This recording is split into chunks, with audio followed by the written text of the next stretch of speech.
us and the collaboration we're going to have going forward.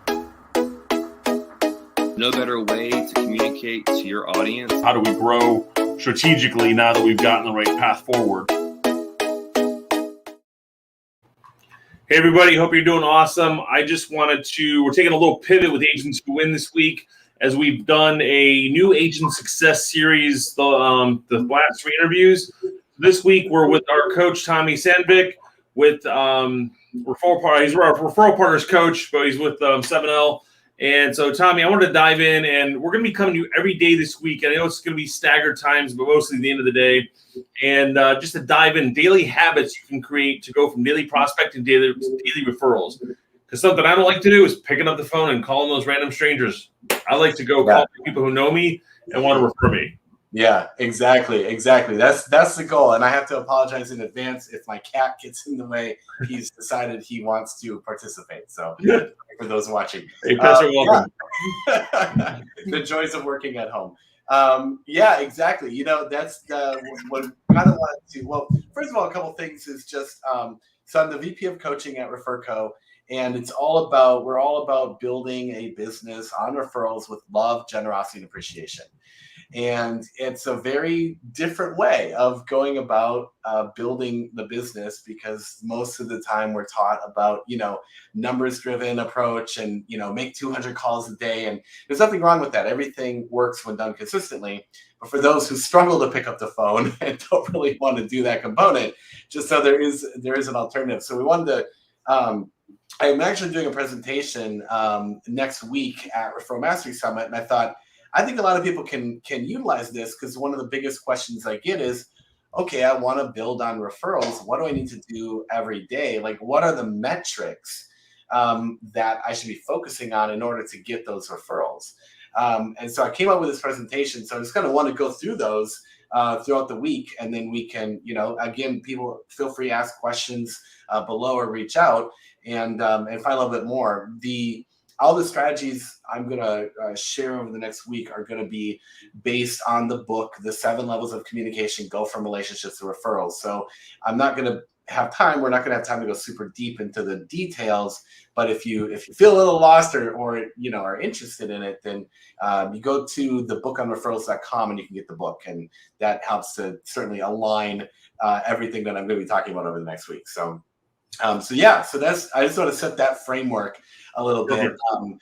So daily activity, right? So people are getting started. We actually just had, I just checked my message from one of the agents. I actually started running an organization and brand new in real estate. And I said, okay, let's get you going with these strategies. That's what I'm just texting now. I know exactly who you're talking to, exactly. And I'm like, okay, woohoo! So that could turn out to be quite amazing. So she came to you from a referral. Yeah. And she did what you said and got a referral and just landed a huge hedge fund type investor looking to buy a bunch of properties for rentals. And I had a conversation with her earlier about, are they a wholesaler or flipper? Because that changes the dynamics, whether I want to try and dive in or give them attention.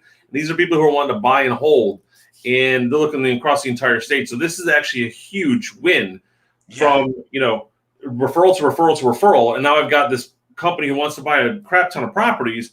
I mean, that's huge. Yeah, exactly. And it kind of speaks to the first point about getting started is you already have diamonds in your database. Yep. You already know people, right? And it's very common. We already know people.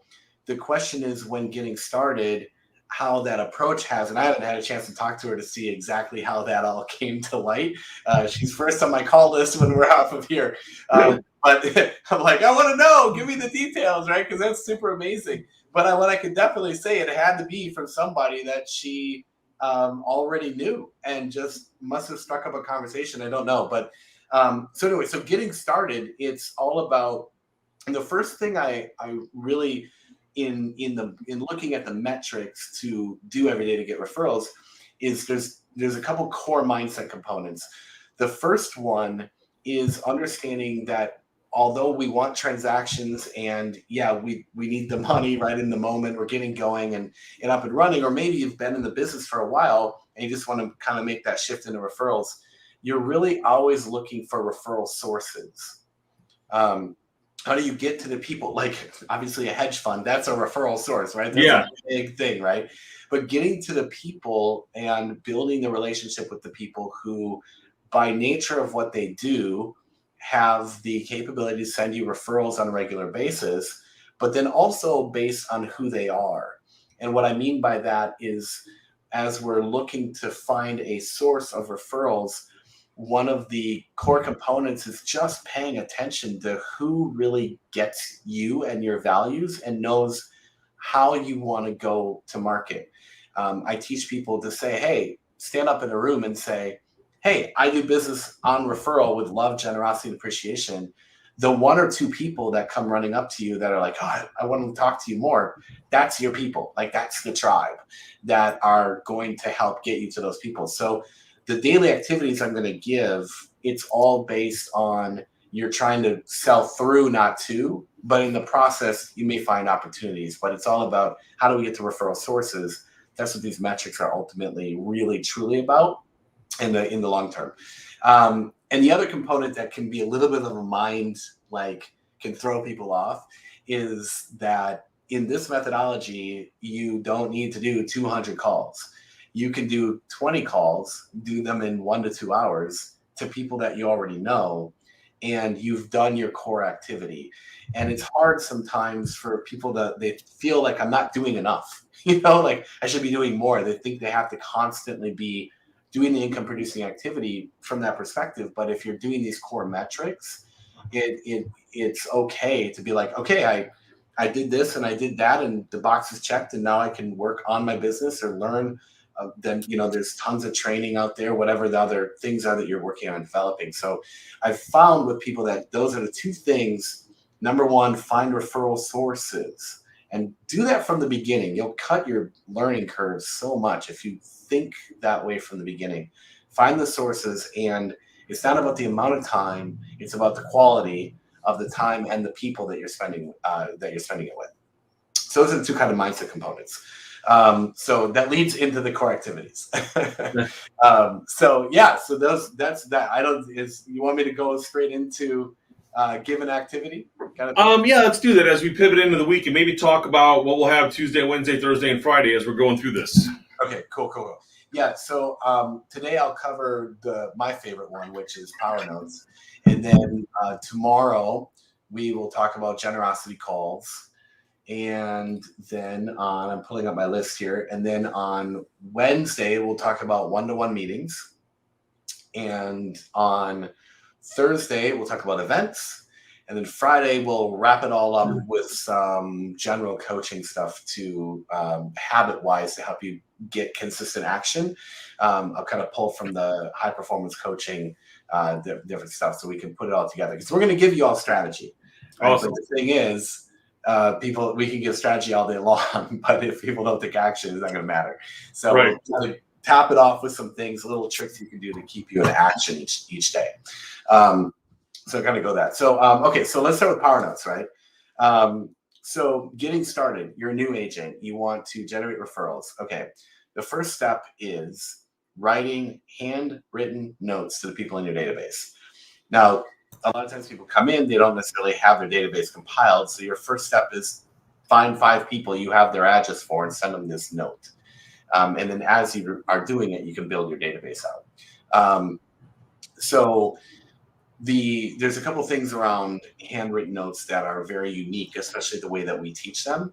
One is first of all, there's a really cool component, which is that people keep a handwritten note forever. I've got literally a drawer of all the notes I've gotten. They will remember for so long, right? Yeah, I got them here, and I've got them on my board at home. This gentleman is really writes nice ones to us. They're ones you want to keep because they remind you of positive things that are going on in your life at that certain time. Yeah, especially. And hey, when you need a little pick-me-up, when you're receiving them, you need that little pick-me-up. You've always got that to go back to. And so handwritten notes are super powerful from the perspective that people keep them for a long time. And the way that we design them, handwritten notes are a great way to identify who wants to be in communication with you. a lot of the getting started processes are like, call and like you're like borderline hounding people to get on the phone so you can tell them that you're a real estate agent, right? The problem with that is people don't like to be chased. So the power notes are an easy way to get people to call you or text you. And I'll get into the specifics on how you do that. And what that does is now you're in a permission-driven conversation. So when most people have phone avoidance or fear of being on the phone, and totally guilty of that, I do not like making an outbound call, even to people I know fairly well. Obviously, it's different once you're super, super warm with someone. But in the beginning stages, even I don't like to do that. The beautiful thing there is now you're getting their permission for the phone call, or they're calling you and you're simply returning their call. So there's a psychological component there where if you're just returning somebody else's call, or you're getting permission to talk to them for a couple minutes, then number one, they're indicating they want to be in communication with you. And number two, just psychologically, it's a lot easier. Right? Now you're talking to people that really want to talk to you. And that's super powerful. So those are the two main things with handwritten notes that is very different, but it's so powerful for building it up. So so I'll go through the 7 steps if you want. Yeah, so let me just dive in first, though. Yeah. Those of you who don't have a database and you're brand new, your database is your sphere. Your database is your cell phone. It's your Facebook list. Drop it into Excel. You can start extracting data out of Facebook, for example. If you don't have if you don't have it updating your phone, and then that's where you're going to pull your stuff from. Is like run an Excel sheet. Like our company, we get KV Core as a program to use. Most companies will have a program, a CRM that they offer to the people, and then next is just obviously using it. And my big question that I'm scared of is like, what do I say? And that's what I'm hoping you're diving into. Yes, exactly. So it is a bit of a muscle to get it going, meaning it is a skill that ultimately you develop. But there's a framework for exactly how to do it. So the steps are, and I'll go through the steps, and then I'll actually just post the graphic that I have down below, rather than so we can talk through it step by step and sort of thing. So the first thing with our version of notes, because it's all about referrals, start with a relationship. A lot of people forget that sometimes. So we're starting with being human with each other, building relationships. So the first step of a handwritten note is to use unbranded cards, totally unbranded. Now, if you are just getting going with somebody, can you put a business card in? Yes. But it's not something to do. It kind of depends on the scenario. I'd say when you're getting started, it's not a terrible thing, but generally speaking, better off to just keep it totally generic and not business oriented at all. My notes are, I've got them here, right? It just says thank you on it. What do you think about using the card companies like AM Cards, Send Out Cards, Hello Bond? My handwriting sucks, and I want people to be able to read it. What do you think about using I think mine's worse than yours. Yeah, I mean, I got your note and I could read it, but if you got mine, it'd be a scratch.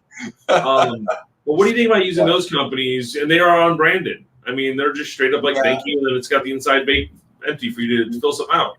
Yeah, I think those companies are good for the other kinds of touches. Okay. But with the handwritten note, it really has to be from the person that's sending it. Okay. In fact, if you have terrible handwriting, it actually holds more value because of my handwriting. They have to spend more time trying to read it. There's also that. And my handwriting is so terrible, and I still wrote you the note, right? Right. But the other thing is, like, handwriting ultimately, if we all just slow down and write a little bit slower with a little bit more intention, our handwriting can improve quite a bit. I mean, I know when I'm writing pretty fast, it gets pretty scribbled, but if I'm like slowing down, I'm intentional about it, then it gets better. So that's I think there's a place for, I have AM cards, I use it for birthdays and things like that, anniversaries. But when it comes to the startup process and integrating handwritten notes, it's really much better that it comes from you. There are companies out there that do a version of handwritten actually also, but it's going to cost you like $5 a card. So I don't know. I'd rather just write the darn note. I think that's Hello Bond where they like learn your handwriting, which again, it's, do 5 a day. It takes you 30 minutes and have somebody address them if you need to. Just put the personality into the card. And there's an interesting point to that. Most recently, I've been doing 5 a day. And what I found was, I'm one of those deadline. There's a lot of people out there, I work best under pressure, right? Well, it turns out I have a deadline every day. It's when the mail comes.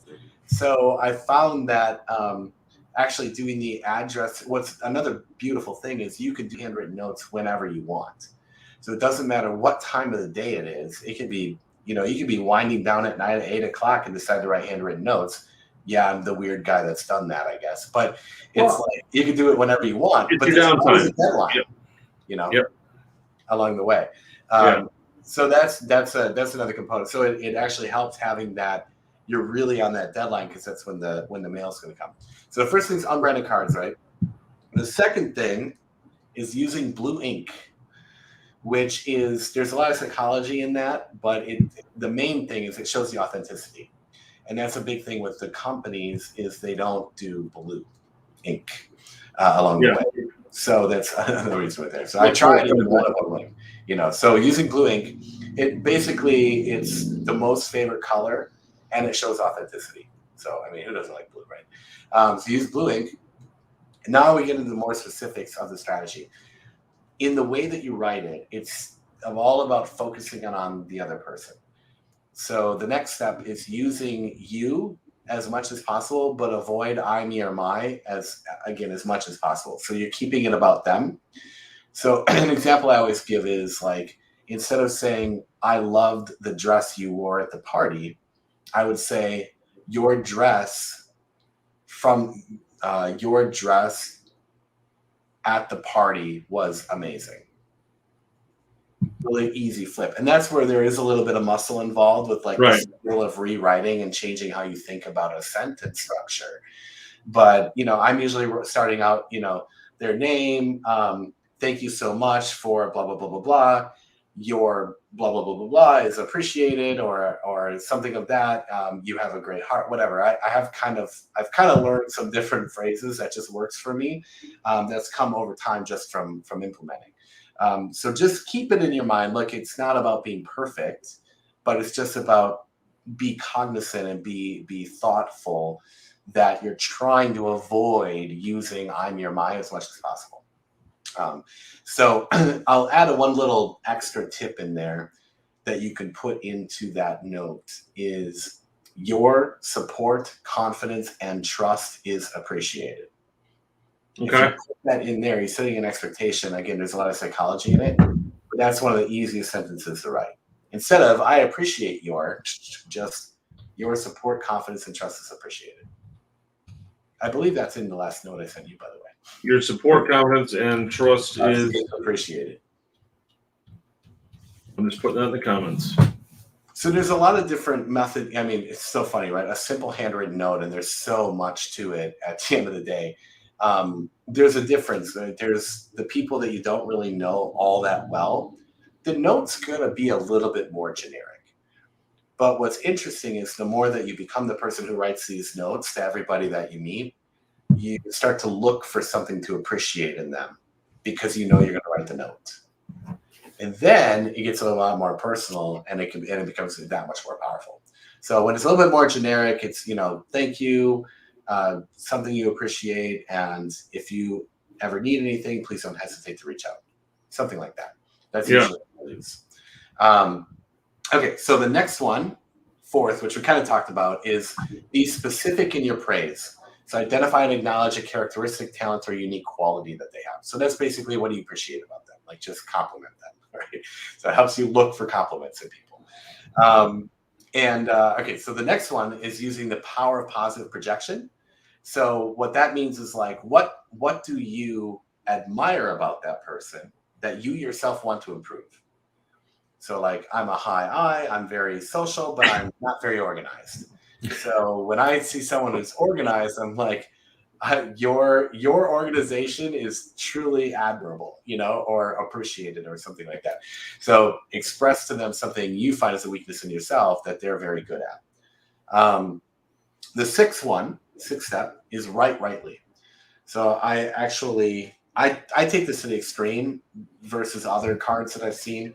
But when I'm, here's the card, right? I will actually go like this, and I will write it from this corner up. So I'll go like name, and then so I'm literally writing it at this. And why do you write? What is the idea behind that? I know Michael's preached that before. Yeah, the most successful people write with an upward slope to the right.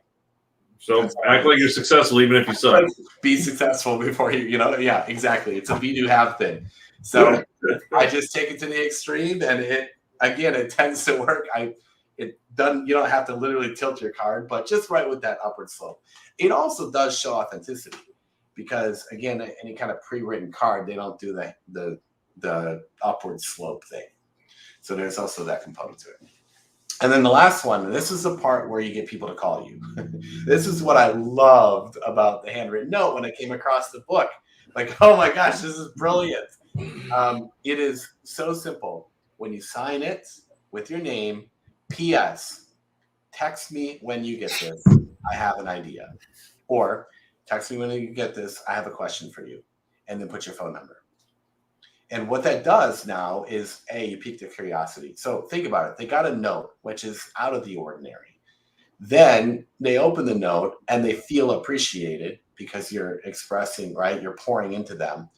Then you're piquing their curiosity that you want to talk to them. You've earned the right for that phone call. You should have anyway, right? By that point. And so now you say, hey, text me when you get this. They text you. They say thank you, typically. And then you say, okay, great. Do you have 10 minutes? I have a couple questions for you. And now you're in a permission-driven phone call. Right. Now it's a lot easier to go to step 2, which we'll talk about tomorrow, which is the generosity call. But that is so, so powerful. And the important thing to know when going through and doing this is not to get hung up on the people who don't respond. And not, in my experience, it's not good to constantly change your PS. Instead, keep it consistent because you can't track the results if it's not consistent. So I'm always the same. It doesn't matter if I've sent one power note to somebody or 5 to the same person. It's always PS, text me when you get this. Sometimes it's like PS, you know the drill, but right. But it's this is a little fun way to play with people that have gotten it a couple times. But ultimately, that's how you get people on the phone. So now you're talking to people who appreciate your appreciation, who want to talk to you in a permission-driven environment. That's how you get people on the phone, and do it in a way that's totally in alignment and takes away the phone fear, basically. So that's the 7 steps. So use unbranded cards, use blue ink, use you, and avoid I'm your my. Be specific in your praise. Use the power of positive projection if you can. You don't have to hit all of those, right? It's just something. Write rightly, and the power of the PS. PS, text me when you get this in your number. I was challenged by my coach earlier about making some calls to my top 150 or all my co-agents this year. And I was like, great, I'll email them, text them, and slide dial them. Everybody's calling them. Let's add in a phone call to it. So you challenged me to a $1,000 bet that I couldn't call the 150 by the end of next week. I was like, oh God, you're killing me. So it is getting out of the uncomfortable, but I would rather start the conversation with them responding back, hey, cool, let's talk or whatever. Yeah. So, once you get going with it and you've built it, now you've built rapport, they want to be in communication, then it is easier the next time around to just make the call because you've made that kind of deposit into the emotional bank account. That then, it's amazing. People will remember a Galdang handwritten note a year. You could not talk to them for a year and they love you because you wrote them a handwritten note after you met. It's a crazy thing. I literally have some from like 3 years ago sitting on my desk or sitting on the wall. Exactly. Just because the way it was meant. Yeah, and a lot of what we talk about, and I've been really pushing this a lot, or emphasizing it, I should say, do business with generous givers and appreciative receivers. The quicker you can find generous givers and appreciative receivers, the quicker you find referral sources. Because the people who appreciate that are the ones who are going to appreciate when you're giving to them and doing the rest of our strategies. The ones that really engage, you just learn to pay attention to that. The number one thing when people say, oh, referrals aren't consistent or it takes too long, they're talking to the wrong people. Well, so they know, how do I find the right people? Generous givers and appreciative receivers. Yeah. Just learn to pay attention to that. Again, reading the book helps fill in some of the gaps of what I'm saying. But if you find those people and then do something as simple as a handwritten note and pay attention to who's responding to you, that's the beginning of the people that you want to have the relationship with. Yeah. And then it goes from there. No, the ones that are going to get back. I mean, and you build those over time as well. Yeah. So exactly, you build over time. So all part of a bigger vision. But getting started, it's like I'm doing this right now with all our coaching clients. I'm going through. I'm doing handwritten notes. I'm going. I just want to talk to people, engage a conversation, and then run our system right with our own clients. Right. It makes sense. So that's the idea. So hopefully it's helpful to people. The handwritten notes are incredibly powerful. This is great stuff for a day one. I'm looking forward to diving into day two and obviously the whole week because it's like a 5-step, 5-day course, crammed and get you up and running. Yeah, exactly. And I'm thinking ultimately, I really truly, if you guys, anyone watching, if you're enjoying it and you're wow, I really like it. I may do something like a workshop at some point or whatever, where we actually we can physically do it in the office. Like, hey, let's actually execute this. Like, pull out, let's do handwritten notes. Let's get people referrals right in the moment. Be like, you're going to walk out of here with a referral. So, kind of playing around with that. So, if you guys like it, let us know because if I'll definitely do it. I love that idea because we had one last week where it says, all right, everyone, pull out your phones, do this, and so they're like, all right, did anybody get a response? And the one gentleman read us his text he sent, and if he would have read it before he would hit send, we would have coached him on what not to say. And the other one did get a communication back and forth and got an appointment. As an agent, joining the team, and so it's good to do that and do the group setting stuff. Exactly. Like while you're here, let's take some action. And that was the action, and we can coach on the action, coach on what to say. We can definitely do the workshop in the office, maybe next month, which is next week. Yeah. Do something. Yeah, I know, right? Another week. Crazy. Yeah, and even doing on it, we can even schedule a Zoom too. I mean, we can do an event on here, get everyone rolling.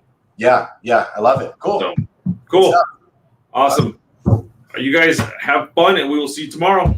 Sounds good.